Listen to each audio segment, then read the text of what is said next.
3 তারিখ অর্থাৎ পরশু দিন বেলা 11টার দিকে আমার ফোনে একটি কল আসে। আমি বিধানসভার উদ্দেশ্যে যাচ্ছিলাম, সেই সময় একটা কল আসে। কলটা রিসিভ করার পরে রীতিমতো আমাকে শাসানি দেওয়া হয়, আমাকে হুমকি দেওয়া হয়, আমাকে মেরে ফেলবে, আমাকে খুন করবে, আমার গলা কেটে নেবে, আমি কেন বাড়াবাড়ি করছি, আমি নাকি মমতা ব্যানার্জিকে হারাতে চাইছি, এই ধরনের একাধিক কথা বলে, যেটা আমাকে থ্রেট দেওয়া হয়, প্রাণনাশের হুমকি দেওয়া হয়। আমি যাতে এই যে লড়াইটা করছি সমাজের জন্য, তা থেকে যাতে পিছিয়ে আসি, এই ধরনের ভয় দেখানো আমাকে হচ্ছে। আমি এই বিষয়টা নিয়ে কনসার্ন ডিপার্টমেন্টাল যারা আধিকারিক আছেন তাদের কাছে চিঠি করেছি, তাদেরকে জানিয়েছি এফআইআর হিসাবে ট্রিট করার জন্য, নাম্বারটা দিয়েছি, কোন অ্যাড্রেস কোথা থেকে বলেছে সেইগুলো প্রোভাইড করেছি। আমি আশা করছি রাজ্য সরকারের রাজ্য প্রশাসন এটা সত্য উদ্ঘাটন করবে।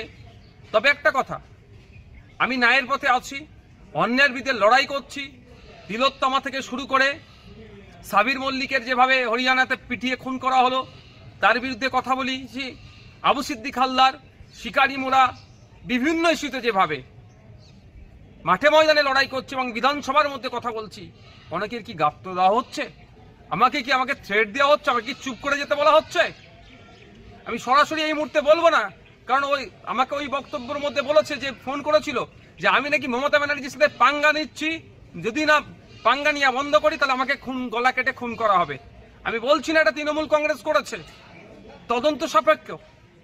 আমি এখনই বলে দিচ্ছি না যে তৃণমূল কংগ্রেস করেছে, তদন্ত সাপেক্ষ। তারপরেও বলছি বিচার ব্যবস্থা আছে, আমি প্রশাসনকে জানিয়েছি, সত্য উদ্ঘাটন করুক, এর পেছনে কি ষড়যন্ত্র আছে, কি রহস্য আছে, কার বা কাদের কথা শুনে আমাকে এই ধরনের ফোন করে সরাসরি আমার গলা কেটে নেবে, আমাকে খুন করবে, আমাকে হত্যা করবে, এদের বলার সাহস পাচ্ছে। পরিশেষে একটা কথাই বলবো, আমাকে এই ফোন টোন করিয়ে কেউ যদি মনে করে নওশাদ সিদ্দিকীকে জেল খাটালাম, মিথ্যা মামলা একাধিক দিলাম, তারপর নওশাদ সিদ্দিকী দমছে না, যদি কেউ মনে করে আমাকে এই ধরনের কল করিয়ে থ্রেট দিয়ে আমাকে ভয় দেখিয়ে দমিয়ে দেবে, সে কিন্তু দিবা স্বপ্ন দেখছে।